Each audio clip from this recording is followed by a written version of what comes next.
UDFിന്റെ തെരഞ്ഞെടുപ്പ് കമ്മിറ്റി ഓഫീസിൽ എന്തോ നടക്കുന്നുണ്ട്. ഒരാൾക്കൂട്ടാണല്ലോ. എന്താ പരിപാടി? പെൻഷൻ വിതരണോ? ഇപ്പോൾ ലീഗ് ആഫീസും കോൺഗ്രസ് ആഫീസും UDFിന്റെ തെരഞ്ഞെടുപ്പ് ആഫീസും ഒക്കെയാണോ അതിന്റെ വേദി? ഗുണഭോക്താക്കളുടെ അഭിപ്രായ പ്രകാരം അവിടെയുള്ള തെരഞ്ഞെടുപ്പ് കമ്മിറ്റി ഓഫീസിന്റെ മുൻവശത്ത് വെച്ച് എന്നിട്ട് പിന്നീട് സമീപത്തെ മുറിയിലേക്ക് മാറ്റുകയാണ് എന്നും അറിയുന്നു. ശരി. എന്നിട്ട് ആ മുറിയോ? പ്രസ്തുത മുറി തെരഞ്ഞെടുപ്പ് കാലഘട്ടത്തിൽ UDF കമ്മിറ്റി ഓഫീസായി പ്രവർത്തിച്ചിരുന്നുവെങ്കിലും മുൻവശത്തെ ബോർഡ് നീക്കം ചെയ്യാതിരുന്നതിനാലാണ്. ശരി, അപ്പൊ ബോർഡാണ് കുറ്റക്കാരൻ. ആ ബോർഡിനെതിരെ കേസെടുത്തൂടെ? എന്നാ പിന്നെ ഗവൺമെന്റിന്. നമസ്കാരം. UDF സർക്കാർ വന്നതിന് ശേഷമുള്ള കുറേ വിചിത്രമായ കാഴ്ചകളിൽ ഒരു അതിവിചിത്രമായ കാഴ്ച നിങ്ങളെ കാണിക്കാന്ന് വെച്ചിട്ടാണ് ഞാൻ വന്നത്. UDFിന്റെ തെരഞ്ഞെടുപ്പ് കമ്മിറ്റി ഓഫീസിൽ എന്തോ നടക്കുന്നുണ്ട്. ഒരാൾക്കൂട്ടാണല്ലോ. എന്താ പരിപാടി? പെൻഷൻ വിതരണോ? ക്ഷേമ പെൻഷൻ വിതരണം. ഇതൊക്കെ നേരിട്ട് വീടുകളിൽ ഉപയോക്താക്കൾക്ക് എത്തിക്കുന്നതല്ലേ പരിപാടി? അല്ലെങ്കിൽ ബാങ്ക് അക്കൗണ്ടിൽ. അതൊക്കെ നിർത്തിയിട്ട് ഇപ്പോൾ ലീഗ് ആഫീസും കോൺഗ്രസ് ആഫീസും UDFിന്റെ തെരഞ്ഞെടുപ്പ് ആഫീസും ഒക്കെയാണോ അതിന്റെ വേദി? സാമൂഹ്യക്ഷേമ പെൻഷൻ വിതരണം UDFിന്റെ തെരഞ്ഞെടുപ്പ് കമ്മിറ്റി ഓഫീസിലാണ്. ഇമാതിരി പരിപാടിയൊക്കെ നോർത്ത് ഇന്ത്യയിലാണെന്നാണല്ലോ നേരത്തെ കേട്ടിട്ടുള്ളത്. ഇതിപ്പോ കേരളല്ലേ? അനക്ക് പരി എത്തിക്കാൻ 25 ഉറുപ്പിക വാങ്ങിയിട്ട് UDFിന്റെ തെരഞ്ഞെടുപ്പ് കമ്മിറ്റി ഓഫീസിൽ നിന്ന് ഇത്രയും ആളുകളെ നിലനിർത്തിയാണ്ട് പഞ്ചായത്ത് പ്രസിഡന്റിന്റെ അധ്യക്ഷതയിൽ കൊടുത്തോ? 25 ഉറുപ്പിക വാങ്ങിനു, അന്റെ ബാങ്ക് 30 ഉറുപ്പിക വാങ്ങിയില്ലേ?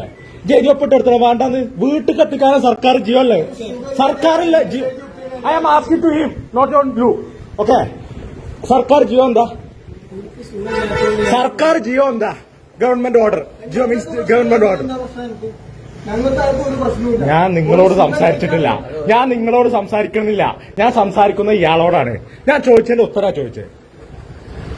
എന്താണ് സർക്കാരിന്റെ ഓർഡർ?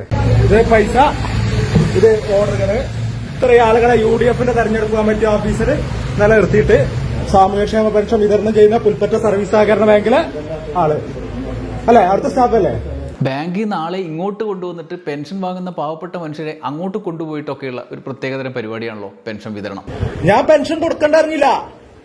പെൻഷൻ കൊടുത്തോ? ഞാൻ നിങ്ങളോട് പറഞ്ഞില്ല, ഞാൻ ഇവനോട് സംസാരിക്കണുള്ളൂ. പെൻഷൻ കൊടുത്തോ? പെൻഷൻ കൊടുത്തോ?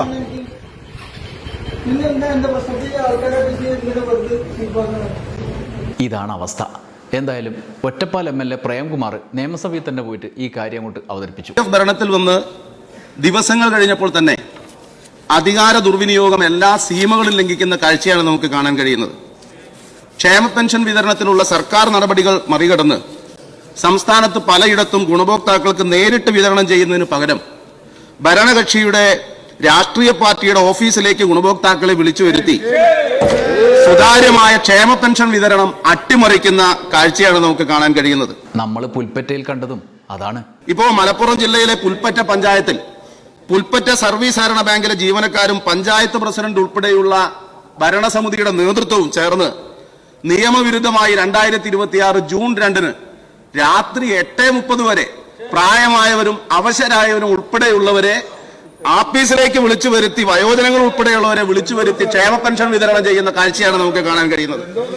ഗുണഭോക്താക്കൾക്ക് വീടുകളിൽ പോയി പെൻഷൻ നൽകി രസീത് വാങ്ങണമെന്നതാണ് ചട്ടം. എന്നാൽ അവരെ മറ്റ് സ്ഥലങ്ങളിലേക്ക് വിളിച്ചു വരുത്തുന്നത് നിയമവിരുദ്ധമാണ് എന്നറിയാഞ്ഞിട്ടല്ല. ഭരണമാറ്റം ഇങ്ങനെയാണോ സാർ നമ്മുടെ നാട്ടിലെ സാധാരണ മനുഷ്യർക്ക് ബോധ്യമാകേണ്ടത്? ഇങ്ങനെയാണോ ഈ ഭരണമാറ്റത്തിന്റെ ആ നവയുഗ പിറവിയിലേക്ക് പോകേണ്ടത്?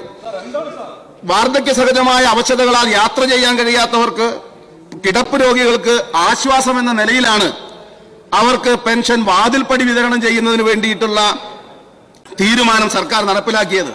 ഇതാണ് ഇപ്പോ അട്ടിമറിക്കപ്പെട്ടിട്ടുള്ളത്. ഈ രീതി മറ്റുള്ളവരും തുടർന്നാൽ വലിയ തോതിൽ അഴിമതിക്കും സ്വജനപക്ഷപാതത്തിനും അധികാര ദുർവിനിയോഗത്തിനുമാണ് അത് ഇടയാക്കുക. UDF നേതാക്കൾ നേരിട്ട് വന്നിട്ടാണത്രേ ഈ പരിപാടി. പുൽപ്പറ്റ പഞ്ചായത്ത് പ്രസിഡന്റ് ഉൾപ്പെടെയുള്ള UDF നേതാക്കളുടെ സാന്നിധ്യത്തിൽ ഒരു ജീവനക്കാരൻ, യൂത്ത് ലീഗിന്റെ പ്രവർത്തകൻ, അവരുടെ നേതൃത്വത്തിലായിരുന്നു ഈ വിതരണമെന്ന് കാണേണ്ടതുണ്ട്. മുസ്ലിം ലീഗ് നേതാവായിട്ടുള്ള പഞ്ചായത്ത് പ്രസിഡന്റിന്റെ ഭർത്താവ് പെൻഷൻ വിതരണം നടത്തുന്ന വിവരം വാട്സപ്പ് മുഖേന ഗുണഭോക്താക്കളെ അറിയിക്കുകയായിരുന്നു എന്നാണ് മനസ്സിലാകുന്നത്. ലീഗിന്റെ തന്നെ നിയന്ത്രണത്തിലുള്ള പുൽപ്പറ്റ സർവീസ് സഹകരണ ബാങ്കിനെയാണ് പെൻഷൻ വിതരണത്തിന് സ്വാഭാവികമായും അവർ നിശ്ചയിച്ചതാണ്. അവിടെയുള്ള ലീഗിന്റെ സജീവ പ്രവർത്തകരായ ബാങ്ക് ജീവനക്കാരും പ്രാദേശിക നേതാക്കളും UDFന്റെ തെരഞ്ഞെടുപ്പ് കമ്മിറ്റി ഓഫീസിലേക്ക് വാർദ്ധക്യ സഹജമായവരെ ഉൾപ്പെടെ വിളിച്ചു വരുത്തി ക്യൂ നിർത്തി പെൻഷൻ വിതരണം ചെയ്യുന്ന കാഴ്ചയാണ് കണ്ടത്. 15/8/2016 ക്ഷേമ പെൻഷൻ വിതരണം വീടുകളിൽ നൽകുന്നതിന് ധനകാര്യ വകുപ്പ് ഉത്തരവിറക്കിയത്. ആ ഉത്തരവിന്റെ ജിയോ MS നമ്പർ 324/2016 15/8/2016 ഇറക്കിയ ആ ഉത്തരവിന്റെ നഗ്നമായ പരസ്യമായ ലംഘനമാണ് പുൽപ്പറ്റയിൽ നടന്നത്. 2016 വരെ ട്രഷറിയിൽ പോയി പെൻഷൻ വാങ്ങാൻ ക്യൂ നിന്ന് കഷ്ടപ്പെടുന്നവരെ സഹായിക്കാനാണ് വാതിൽപ്പടി സേവനം കൊണ്ടുവന്നത്. ക്ഷേമ പെൻഷൻ ഔദാര്യമല്ല, അവകാശമാണ് എന്നതായിരുന്നു LDFന്റെ സമീപനം. അധികാരം ലഭിച്ച ഹുങ്കിൽ പണ്ട് ട്രഷറിയിൽ ക്യൂ നിന്നവരെ പെൻഷൻ വാങ്ങാൻ പാർട്ടി ഓഫീസുകളിൽ ക്യൂ നിർത്തുന്ന അവസ്ഥയിലേക്ക് UDF മാറിക്കഴിഞ്ഞിട്ടുണ്ട്. സർക്കാർ ഖജനാവിലെ പണം ഈ നിലയിൽ ദുരുപയോഗം ചെയ്യാൻ കൂട്ടുനിന്ന പഞ്ചായത്ത് പ്രസിഡന്റ്, ഉദ്യോഗസ്ഥർ, സഹകരണ ബാങ്ക് ജീവനക്കാർ എന്നിവർക്കെതിരായി ശക്തമായ നടപടി സ്വീകരിക്കണമെന്ന് ഈ സഭയുടെ ശ്രദ്ധയിൽപ്പെടുത്തുകയാണ്, ശ്രദ്ധ ക്ഷണിക്കുകയാണ്. ഇത്രയും വലിയൊരു പ്രശ്നം ശ്രദ്ധ ക്ഷണിക്കാൻ വേണ്ടിയിട്ട് പ്രേംകുമാർ പറഞ്ഞപ്പോൾ എന്തായാലും സ്പീക്കർ തിരുവഞ്ചൂർ രാധാകൃഷ്ണൻ തൻ്റെ പങ്ക് നിർവഹിക്കും, ഇടപെടാൻ വേണ്ടി മന്ത്രിയോട് പറയും. എന്നിട്ട് സ്പീക്കർ എന്താ പറഞ്ഞതെന്ന് കേൾക്കണോ? ഇതാ ശ്രീ പ്രേംകുമാർ പറഞ്ഞ ശ്രദ്ധ ക്ഷണിക്കലിനകത്ത് വന്നിട്ടുള്ള അഴിമതി ആക്ഷേപങ്ങൾ രേഖയിൽ കാണുന്നതല്ല. അതിന് അഴിമതി ആരോപണം പറയുന്നത് എന്തിനാ? പാർട്ടി ഓഫീസിൽ കൊണ്ടുപോയി അർഹതപ്പെട്ട ക്ഷേമ പെൻഷൻ വിതരണം ചെയ്ത് ആളുകളെ അടിമകളെ പോലെ ആക്കുന്നത് അഴിമതിക്കും അപ്പുറത്തെ കുറ്റകൃത്യല്ലേ? സ്പീക്കർ ഇത്രയും കേട്ടിട്ട് കണ്ടുപിടിച്ചത് അഴിമതി ആരോപണം എന്ന് പറഞ്ഞു അത് വെട്ടിമാറ്റും എന്നാണോ? അഴിമതി ആക്ഷേപങ്ങൾ ഇല്ല, അതിനകത്ത് തർക്കിക്കരുത്. സീനിയർ മെമ്പേഴ്സ് അതിനകത്ത് തർക്കിക്കാൻ നിൽക്കരുത്. തർക്കിക്കരുത് പ്ലീസ്. സ്പീക്കർ നിഷ്പക്ഷമതിയാണ്. ഒടുക്കം സീനിയർ മെമ്പർ തന്നെ എണീറ്റു, പ്രതിപക്ഷ നേതാവ്. സർ, ഇതൊരു നിർഭാഗ്യകരമായ അവസ്ഥയാണ്. ബഹുമാനായ സ്പീക്കറാണ് ഞങ്ങളുടെ അവകാശങ്ങൾ എപ്പോഴും സംരക്ഷിക്കേണ്ടത്. ഇവിടെ ഉന്നയിച്ച പ്രശ്നം സാധാരണ നടപടിക്രമങ്ങളിൽ നിന്ന് വ്യത്യസ്തമായി പെൻഷൻ വിതരണം ചെയ്തു എന്നുള്ളതാണ്. അത് ഒരു ഓഫീസിൽ കൊണ്ടുപോയി, ഒരു പാർട്ടി ഓഫീസിൽ കൊണ്ടുപോയി വിതരണം ചെയ്യുന്ന അവസ്ഥയുണ്ടായിരിക്കുന്നു എന്നാണ് പറഞ്ഞത്. അതിൻ്റെ ഭാഗമായി വാട്സപ്പ് മെസ്സേജ് അയച്ച കാര്യവും ഇവിടെ പറയുകയുണ്ടായി. സർ, ഇതൊക്കെ ക്രമവിരുദ്ധമായ നടപടിയാണല്ലോ. അത് സഭയുടെ ശ്രദ്ധയിൽപ്പെടുത്തണ്ടേ? അങ്ങനെയായാലല്ലേ ഭാവിയിൽ ക്രമവിരുദ്ധമായ നടപടികൾ ഒഴിവാക്കാൻ പറ്റൂ.